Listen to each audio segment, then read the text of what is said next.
بد اخلاقی کی طرف لے جاتا ہے اور مجمع کی توہین شروع ہو جاتی، بے اکرامی شروع ہو جاتی.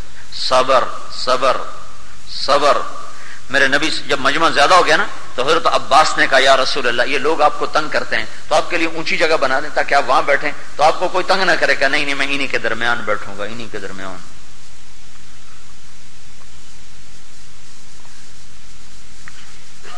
ایک بدو نے آپ کی چادر تھی نا اس کو جو کھینچا نا اتنے زور سے کہ گردن سرخ ہو گئی، اتنے زور سے کھینچا.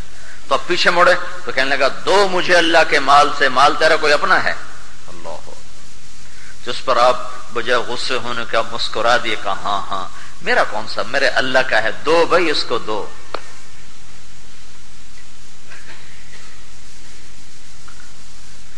زید بن سعنہ ایک یہودی عالم ہے، وہ کہنے لگا میں نے اللہ کے نبی کو دیکھتے پہچان لیا کہ یہ سچا نبی، لیکن ایک نشانی باقی تھی، ایک نشانی کہ ہر حال میں اس کے غصے پر اس کی درگزر حاوی ہوگی. کہ یہ ایک چیز پہچاننی تھی باقی کہ ہر حال میں اس کا درگزر اس کے غصے پر حاوی ہوگا. تو کہ میں نے یہ پہچاننے کے لیے نا میں نے چکر چلایا. تو میں نے آ کر کہا کہ اے محمد صلی اللہ علیہ وسلم آپ کو ضرورت رہتی ہے قرضے کی تو آپ کسی اور سے نہ لیا کریں، مجھ سے لے لیا کریں، پھر جب آپ کو آسانی ہو مجھے دے دیا کریں. تو آپ نے کہا ٹھیک ہے. تو اس سے آپ نے قرضہ لینا شروع کیا. جب کہیں سے مال آتا تو پھر آپ ادا کرتے تھے. وہ قرضہ لیا اور اس کے مدت مقرر ہو گئے، فلاں دن آپ نے دینا ہے. اس مدت میں ابھی کافی دن باقی تھے کہ اللہ کے نبی آ رہے ہیں اور یہ سامنے سے آ کر کہنے لگے واللہ یا محمد انتم بنو ہاشم لمطلو. ہوئے ہوئے ہوئے ہوئے یہ ایسا جیسے خنجر اتار دیا. کہنے لگا اے محمد تم سارے بنو ہاشم، ہاشم کی اولاد، تم ہو ہی سارے جھوٹے اور ٹال مٹول کرنے والے. اف. حضرت عمر رضی اللہ تعالیٰ عنہ کی آنکھیں تو گھوم گئیں. کہنے لگا یا رسول اللہ دعنی اضرب عنقہ، مجھے اللہ کے واسطے اجازت دے میں اس بدبخت کی یہیں گردن اڑا دوں. یہ اس جگہ کہنے کی بات نہیں تھی. تیرے ذمہ یہ تھا کہ تو اسے کہتا بھائی تو نرمی سے بات کر، اور تو مجھے کہتا یا رسول اللہ اس کا حق اسے ادا کریں، یہ کہنے کی بات تھی. پھر آپ نے کہا اچھا ایسا کرو جو ہم نے اس کو دینا ہے وہ بھی دو اور جو تو نے ڈانٹا ہے نا اس کے بدلے میں اتنا اتنا زیادہ کر کے دو. تو یہ ان کو لے کے چلے. جب وہ تول رہے تھے اس زمانے میں پیسہ تو ہوتا نہیں تھا، جنس ہوتی تھی، وہ تول رہے تھے تو زید کہنے لگے عمر مجھے جانتے ہو میں کون ہوں؟ کہا نہیں. کہا میں زید بن سعنہ ہوں. کہا وہ یہود کا عالم؟ کہاں. کہا تو تمہیں تو خبر ہے یہ اللہ کا رسول ہے، پھر اتنی بڑی واہیات بات کیوں کی؟ کہا پہلے سن اشہد انہ رسول اللہ، میں گواہی دیتا ہوں وہ اللہ کے رسول ہیں، میں ایمان لا چکا ہوں. اگلی سن میں نے ساری علامتیں دیکھ لی تھی نبوت کی، صرف ایک علامت پہچاننی باقی تھی کہ ہر حال میں اس کا درگزر کرنا اس کے غصے پر حاوی ہوگا. تو یہ بدتمیزی کیے بغیر تو یہ ہو نہیں سکتا تھا، اس لیے مجھے مجبوراً یہ کرنا پڑا یہ دیکھنے کے لیے. یہ صبر. وتواصوا بالصبر، یہ شرط لگنے سے تبلیغ والے بھی ناکام ہو گئے. یہ ناکامی کیا ہے؟ یہ ناکامی ہے وہ جو 20 ٹیمیں کھیلتی ہیں میچ اور اوپر میں جا کے 2 ٹیمیں بچتی ہیں. یہ دونوں ٹیمیں اعلیٰ پائے کی ہوتی ہیں، اعلیٰ پائے کی ہوتی ہیں، بڑی استعداد والی ہوتی ہیں، لیکن ایک نے تو ہارنا ہی ہے، ایک نے تو ہارنا ہی ہے. تو وہاں عام طور پہ قسمت چلتی ہے، صلاحیت تو دونوں کی برابر ہوتی ہے. ایک جیت گیا ایک ہار گیا. یہ جو ہارنے والے ہیں یہ اس بات کی خوشی نہیں مناتے کہ ہم سیکنڈ آئے ہیں، ہم دوسرے نمبر پر آئے ہیں. نہ ان کے ملک والے خوشی مناتے ہیں کہ ہماری ٹیم دوسرے نمبر پر آ گئی. ٹیم والے بھی رو رہے ہوتے ہیں، ملک والے بھی رو ہوتے ہیں ساری ٹیم ہار گئی، ساری ٹیم ہار گئی. حالانکہ اس کو یوں دیکھو کہ بھائی دوسرے نمبر پر آگے کا چھڈو، دوا نمبر یہ ٹرافی رہ گئی ہیں. اور وہ دوسرے چھلانگے لگا رہے تھے ہم جیت گئے، ٹرافی لے لی، ٹرافی لے لی. تو چوتھی شرط لگانے سے یہ جو تبلیغ والوں کو بھی اللہ نے کہا تم ناکام ہو. یہ ناکامی ہے ٹرافی لینے والی، ٹرافی لینے والی. کہ وکٹری سٹینڈ پر ایک ہی کھڑا ہوتا ہے نا. اگر تم نے اللہ کے بنائے ہوئے وکٹری سٹینڈ پر آنا ہے تو چوتھا کام بھی کرنا پڑے گا، صبر کو زیور بنا لے. آہ نہ کر لبوں کو سی، آہ نہ کر لبوں کو سی، عشق ہے دل لگی نہیں، سینے پہ تیر کھائے جا، آگے قدم بڑھائے جا، یعنی زبان حال سے کہہ دے کہ ہاں ستائے جا. یہ 4 کام جو کر لے گا پورا کامیاب ہے۔ تبلیغ ان 4 کاموں کی محنت کا نام ہے۔ وہ یہ کہ اللہ نے ہمیں ہیرا دیا ہے، اللہ کی قسم ہمارے دیس میں اس کو زندہ کیا۔ اتنا پرفتن ہمارا ملک ہے، اتنے عجیب مزاج کا یہ دیس ہے، اور اس قدر نظام یہاں ٹوٹا و پھوٹا ہے، اور درہم برہم ہے کہ دن بھی رات ہے اور رات بھی رات ہے۔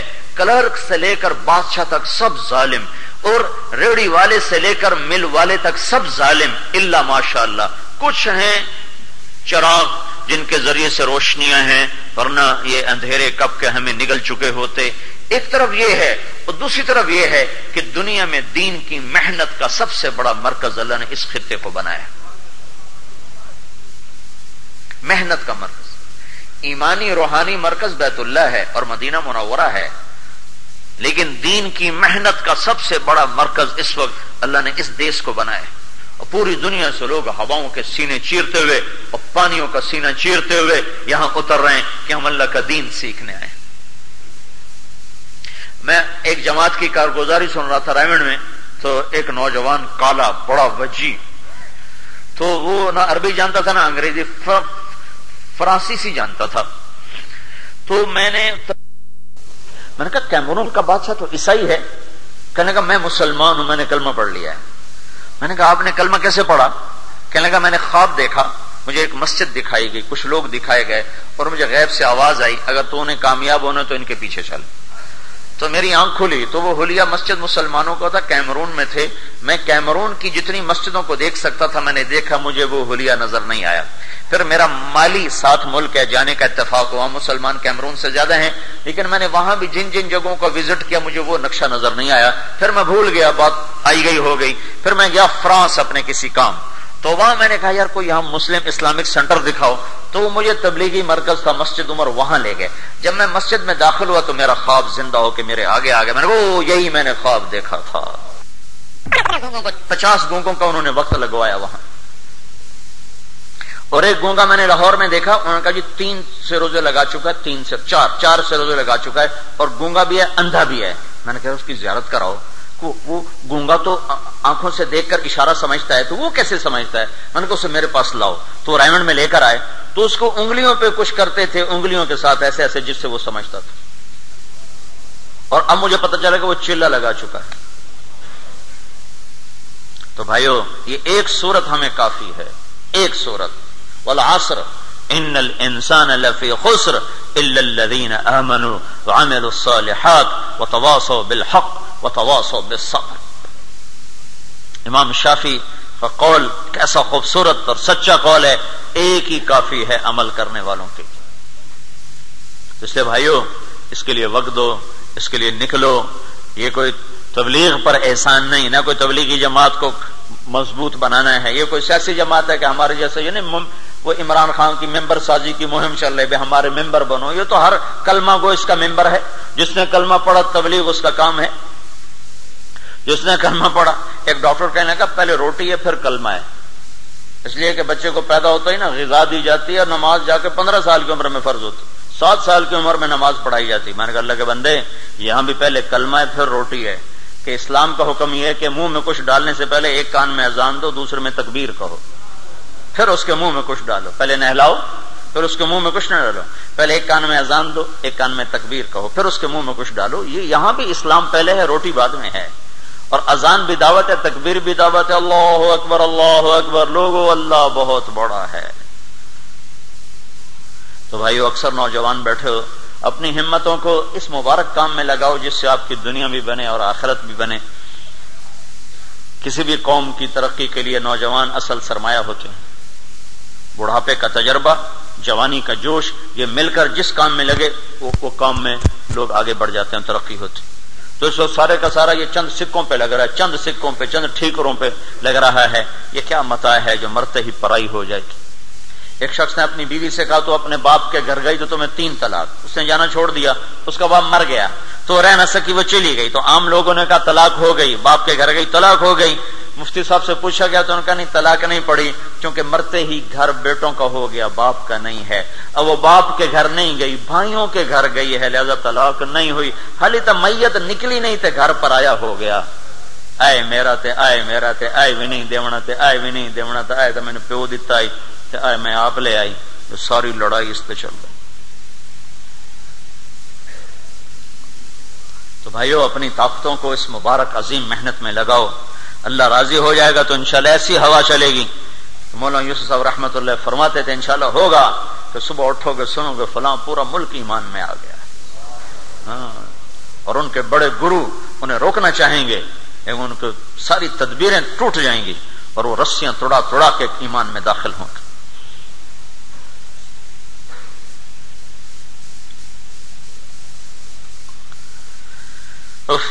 ایک دفعہ ایک بوڑھا میواتی مولانا الیاس صاحب کے زمانے کا، وہ میرے ساتھ تھا جماعت میں. میں نے کہا میاں جی کوئی حضرت کی بات تو سنا. تو وہ رونے لگا کہنے لگا مولوی صاحب کیا پوچھتے ہو، جو جو مولوی الیاس کہہ گیا تھا ہم نے اپنی آنکھوں سے دیکھ لیا ہے.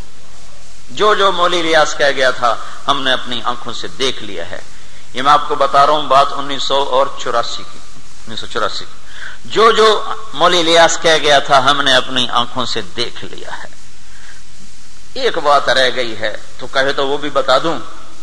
کہ بتا دے کہ مولوی الیاس کہے تھا روس بھی ٹوٹ جائے گا امریکہ بھی ٹوٹ جائے گا.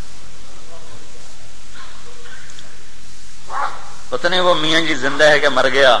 ایک کو اللہ نے توڑ دیا، دوسرے کو آخری سانسوں پہ پہنچا دیا. یہ رب کا نظام ہے کہ طاقت کا محور بدلتا رہتا ہے. ہمیشہ ہر قوم کو عروج نہیں ملا، ہر قوم ہمیشہ پستی میں نہیں رہی. یہ عروج و زوال کی افسانے اللہ بدلتا رہا ہے. تلک الایام نداولها بین الناس. تو یہ اللہ نے اتنا عظیم کام ہمیں اس دیش میں دے دیا، اس مٹی میں دے دیا. 200 سے زیادہ جماعتیں پیدل ایک سال کے لیے چل رہی ملک کے اندر. شاید پاکستان کا کوئی گھر باقی نہ بچا ہو جہاں اللہ کی آواز نہ پہنچی. تو آپ سے بھی گزارش ہے، یہ کوئی سیاسی جماعت نہیں، یہ کوئی فرقہ واریت نہیں، یہ دین کی صاف ستھری خوبصورت محنت ہے. یہ دین کی محنت ہے جس نے امت کو جوڑا ہے. ایک اہل حدیث مسلک کے عالم میرے پاس آئے، کہنے کی کیا بات ہے مجمع تم لوگوں کے پیچھے ہمارے پیچھے نہیں ہے. میں نے کہا آپ لوگ صرف مسلک کی تبلیغ کرتے ہو اور تبلیغ والے دین کی تبلیغ کرتے ہیں. آپ کے ساتھ وہی آئے گا جو اس مسلک کا چلنے والا ہے، باقی آپ کے قریب نہیں آئے گا. اور تبلیغ مولانا الیاس نے دین کی دعوت سکھائی، اور دین ایسی چیز ہے جس نے امت کے ہر طبقے کو پکڑ لیا اور جکڑ لیا. جو دین کی دعوت دے گا اللہ اس کے ساتھ لوگوں کو کھڑا کر دے گا. تو میرے عزیزوں میرے بھائیوں، اس مبارک محنت کو اپنی محنت بناؤ. اس کے لیے اپنے نام پیش کرو، پچھلی پر توبہ کرو کہ اللہ کو توبہ بڑی پسند ہے. اور آج وقت بھی توبہ کرنے کا ہے کہ ہم کم از کم اللہ سے صلح تو کر لیں. ٹھیک ہے نا بھائی؟ توبہ کی نیت تو کرتے ہو نا بھائی؟ تو کہو یا اللہ میری توبہ، پھر کہو یا اللہ میری توبہ، پھر کہو یا اللہ میری توبہ. انشاءاللہ اگر پکی ہے تو آپ کے سب معاف ہو گئے. اب بولو پانی بولو بھائی. ایک آخری بات میں نے آپ سے عرض کرنی تھی کہ یہ جو سب سے زیادہ ابن القیم رحمۃ اللہ علیہ نے لکھا ہے کہ 2 گناہ ایسے ہیں جو آدمی مرتے دم تک کرتا رہتا ہے. ہر گناہ کے کرنے کی ایک عمر ہوتی ہے، اس کے بعد یا آدمی اس کے قابل ہی نہیں رہتا ہے یا ہمتیں پست ہو جاتی ہیں. لیکن 2 گناہ ایسے ہیں جو مرتے دم تک کوئی کرنا چاہے تو وہ کرتا چلا جاتا ہے. ایک نظر کا غلط استعمال، ایک زبان کا غلط استعمال. اس کی نہ کوئی عمر کی حد ہے اور نہ کوئی وقت کی حد ہے. یہ ہر وقت یہ گناہ انسان کرنے والا کرتا ہے اور ہر وقت اس میں مبتلا رہنے والا مبتلا رہتا ہے. اور سب سے زیادہ جہنم میں جانے والا طبقہ وہ ہوگا جس کی زبان کا استعمال غلط ہو. معاذ رضی اللہ تعالیٰ عنہ فرماتے ہیں میں نے اللہ کے رسول سے پوچھا یا رسول اللہ کوئی جنت میں جانے کا راستہ ہی بتائیں. تو آپ نے فرمایا بہت بڑی بات تو نے پوچھی ہے، اللہ تعالیٰ جس پہ چاہے آسان کر دے. تعبد اللہ ولا تشرک بہ شیئا، اللہ کی بندگی کرنا شریک نہ ٹھہرانا. تقیم الصلاۃ، نماز نہ چھوڑ. ابھی بھائی عبد القیوم صاحب نے نماز کی بات آپ کے سامنے تفصیل سے کی ہے.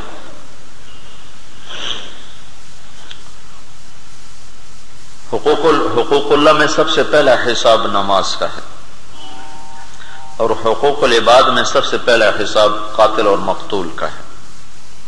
تقیم الصلاۃ وتؤتی الزکاۃ المفروضہ، اور زکوٰۃ ادا کرنا، وتصوم رمضان، اور رمضان کے روزے رکھنا۔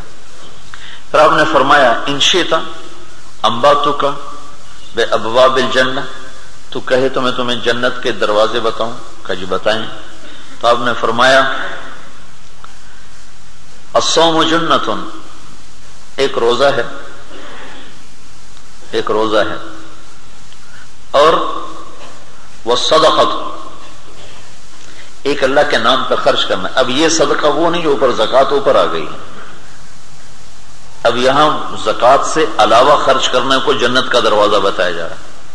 وقیام الرجل فی جوف اللیل ابتغاء وجہہ، اور کسی شخص کا رات کو اندھیرے میں اٹھ کے اللہ کے سامنے سر جھکانا، یہ جنت کے دروازوں تک پہنچانے والا عمل ہے۔ پھر آپ نے فرمایا ان شئت انبأتک براس الامر وعمودہ وذروۃ سنامہ، اگر تو کہے تو میں تمہیں جڑ کی چیز اور سرے کی چیز اور جس پر وہ قائم ہے وہ بتا دوں؟ کہ جی بتائیں۔ تو آپ نے فرمایا جڑ تو اسلام ہے جس سے انسان بنتا ہے، اور اس کی کمر جس سے وہ سیدھا ہوتا ہے وہ نماز ہے، اور اس کے سرے کی چیز وہ اللہ کے راستے کا جہاد ہے۔ یہ بہت لمبی حدیث ہے جو آ رہی ہے، اب سنو۔ پھر آپ نے کہا ان شئت انبأتک بملاک الامر کلہ، معاذ اگر تو کہے تو میں تمہیں سارے دین کا خلاصہ بتاؤں، یہ کہنا ہے، لیکن اس کے لیے لفظ آپ نے استعمال کیا معاذ، اگر تو کہے تو میں تمہیں سارے دین کا بادشاہ بتاؤں، ملاک معاذ اگر تو کہے تو میں تمہیں سارے دین کا بادشاہ بتاؤں۔ کیا مطلب؟ کہ بادشاہ تیرا تو ملک تیرا، بادشاہ تیرا تو رعایا تیری۔ یہاں کیا مطلب ہے کہ اگر تو اس کام کو کر لے تو سارا دین تیرے قابو میں آ جائے، اگر تو اس عمل کو پکڑ لے تو پورا دین تیرے ہاتھ میں آ جائے گا۔ تو میں نے کہا اجل یا رسول اللہ، میں نے کہا یا رسول اللہ ضرور بتائیں۔ تو آپ بولے نہیں، فأہوى بإصبعیہ الی لسانہ، تو آپ نے اپنے انگوٹھے اور انگلی سے زبان نکال کے یوں پکڑا، دیکھ رہے ایسے پکڑا۔ یہ اس طرح تو سمجھایا جاتا ہے جیسے چھوٹا بچہ۔ اور معاذ بن جبل کون آدمی ہیں جن کو یوں سمجھا رہے ہیں جیسے معصوم بچہ ہوتا ہے؟ معاذ بن جبل وہ شخص ہیں جن کو 1.25 لاکھ صحابہ میں یہ واحد آدمی ہے جس کو اللہ کے نبی نے کہا معاذ میں تم سے پیار کرتا ہوں، یہ واحد آدمی۔ اور یہ وہ شخص ہیں جن کے بارے میں اللہ کے نبی نے کہا قیامت کے دن میری امت کے علماء کا جھنڈا معاذ کے ہاتھ میں ہوگا۔ اور یہ واحد شخص ہیں جن کو الوداع کہنے کے لیے آپ نے 7 میل سفر کیا۔ ہم کسی کو الوداع کہتے ہیں نا تو گھر کے دروازے تک یا اس کی گاڑی تک یا گیٹ تک اتنا ہی ہوتا ہے۔ یہی اللہ کے نبی کا طریقہ تھا، اب روانہ کرتے تھے وفود کو، لشکروں کو، 1 کو 2 کو دروازے تک۔ لیکن معاذ بن جبل کو آپ نے یمن روانہ کیا تو ان کو چھوڑتے چھوڑتے 7 میل ان کے ساتھ پیدل چلتے چلے آئے، یہ محبت۔ اور پھر وہاں بڑی عجیب بات کہی کہ معاذ یہ تیری میری آخری ملاقات ہے، اب جب تو آئے گا نا تو میری قبر کو دیکھے گا، مجھے نہیں دیکھے گا۔ تو معاذ رضی اللہ تعالیٰ عنہ بہت روئے، تو اللہ کے نبی بھی ان کو دیکھ کے رونے لگے۔ پھر آپ نے کہا معاذ ان اول الناس بی المتقون من کانوا وحیث کانوا، یہ جسم کی جدائی کا غم نہ کر، میرے قریب وہی ہوگا اگلے جہان میں جو تقوی والا ہوگا۔ تو یہ معاذ کی شخصیت میں نے آپ کو بتائی۔ ان کو آپ نے ایسے سمجھایا جیسے بچے کو سمجھایا جاتا ہے، جسے پکڑ کے رکھے ہیں۔ تو انہوں نے کہا یا رسول اللہ یہ زبان کے بول پر بھی پکڑے جائیں گے؟ کہ ثقلت کا امک یا ابن جبل، جبل کے بیٹے تیری ماں تجھے روئے، یعنی جبل کے بیٹے تو بہت سمجھدار ہے، تو کیسی بات کر رہا ہے؟ وَهَلْ يَكُبُّ النَّاسَ فِي نَارِ جَهَنَّمَ إِلَّا حَصَائِدُ أَلْسِنَتِهِمْ، تجھے پتا ہے سب سے زیادہ جہنم میں دھکا دینے والا عمل یہ زبان کا غلط استعمال ہے، سب سے زیادہ جہنم میں گرانے والا عمل اس کا غلط استعمال ہے. تو میرے بھائیو اس پر تالا لگا کے رکھو. اللہ کی بخیل سے نہیں بنتی، بالکل نہیں بنتی. چاہے وہ ایک ٹانگ پہ کھڑے ہو کے بندگی کرتا ہو، اللہ اتنا تو کرے گا جنت دے دے گا، یاری نہیں لگاتا، یاری سخی سے لگاتا ہے. لیکن ایک بخیل اللہ سے بہت قریب ہے، جو بولنے میں بخیل ہو وہ اللہ کا بہت قریب ترین ہو جاتا. بولو ضرورت کا، بولو اپنی زندگی کے امور کے بارے میں، بولو اپنی آخرت کے بارے میں، بولو اچھائی کے بارے میں. ہنسی مذاق کا بولو، اس کو منع نہیں. اللہ کے نبی کے سامنے ہنسی مذاق کی باتیں ہوتی تھی، آپ خود بھی ہنستے تھے، اور صحابہ میں بھی ہنسی مذاق چلتا تھا. ایک شخص نے پوچھا عبداللہ بن مسعود سے، صحابہ ہنستے تھے؟ کہا ہنستے تو تھے لیکن ان کے دلوں میں ایمان پہاڑوں سے زیادہ تھا. تو ہنسنا یا مذاق یہ تو انسانی فطرت میں شامل ہے، اس سے انسان کیسے نکل سکتا؟ اللہ کے نبی کی مجلس کی تو میں سنا، نعیمان ایک صحابی ہیں بدری، وہ اللہ کے نبی کی مجلس میں آ کر کہتے یا رسول اللہ آپ کے لیے میں ہدیہ لایا ہوں. آپ کی عادت تھی ہدیہ کھاتے تھے، صدقہ نہیں کھاتے تھے، تو آپ خوش ہو کے قبول کرتے، کھاتے، اوروں کو بھی کھلاتے. تھوڑی دیر گزرتی تو دکاندار آ جاتا، یا رسول اللہ وہ پیسے. تو آپ پوچھتے کس بات کے؟ کہ وہ نعیمان لایا تھا سودا، کہہ رہا تھا اللہ کے رسول نے منگوایا ہے، وہ پیسے دیں گے. تو آپ فرماتے اللہ کا بندہ وہ تو مجھے کہہ گیا کہ میں آپ کے لیے ہدیہ لایا. تو دکاندار کہتے مجھے تو یہ کہہ کر لے گیا کہ اللہ کے نبی نے منگوایا ہے، یہ اللہ کے نبی کی مجلس میں ہوا. تو آپ ہنسے اور کہا اچھا بھائی پیسے ادا کرو.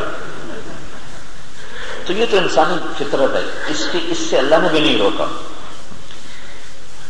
اس کا غلط استعمال، کسی کو دکھ دینے والا بول، کسی کی بے عزتی کا بول، کسی کی برائی کا بول، غیبت جو میں نے پہلے بھی کہا. جو لوگ نیک ہوتے ہیں، نمازی بن جاتے ہیں، پرہیزگار ہو جاتے ہیں، داڑھی رکھ لیتے ہیں، تبلیغ کا کام کرتے ہیں، مدرسوں میں پڑھتے پڑھاتے ہیں، ان کو شیطان آ کے زنا کی دعوت نہیں دیتا، نہ شراب کی دعوت دیتا ہے. اس کو پتا ہے میرا ٹائم ضائع ہونا ہے، ان نے کوئی نہیں مرنا. پرانا کھڑکاری کوئی چھوٹا موٹا تو ہے نہیں. وہ ان کو اس میں پھنساتا ہے، اپنی نیکیوں کا تکبر اور اوروں کی کمیاں پکڑنا، اس پہ بیٹھ کے باتیں کرنا، اس پہ بیٹھ کے تبصرے کرنا، اور اوروں کو حقیر دکھاتا ہے، اپنے آپ کو نیک دکھاتا ہے. پھر ان کی برائیوں پر تبصرے کرواتا ہے، تو ان کے اپنے ہاتھوں میں اس طرح ہے اور اپنے نیکیوں کو اس طرح صاف کرتا ہے جیسے اس طرح بال صاف کر دیتے ہیں. تو اوروں کی برائی سے اپنی محفلیں پاک کر دو، اپنی زبان پہ تالے لگا دو. ہنسی مذاق کا بول بولو، ضرورت کا بول بولو، خیر کا بول بولو، ذکر و تلاوت کا بول بولو. یہ ساری جو ضروریات زندگی ہیں، لیکن جب زبان پہ کوئی کلمہ شر آئے تو چپ ہو جائے. میں سندھ کے سفر میں تھا، میرے ساتھ 3-4 نوجوان تھے، تبلیغ کے نوجوان، بڑے پرانے تبلیغ میں لگے کئی سالوں. تو میں نے ان سے نا سفر میں یہ نیت کروائی کہ تم نے غیبت نہیں کرنی. تو وہ مجھ سے کہنے لگے مول صاحب پھر جب غیبت نہیں کریں گے تو پھر ہم باتیں کیا کریں آپس میں؟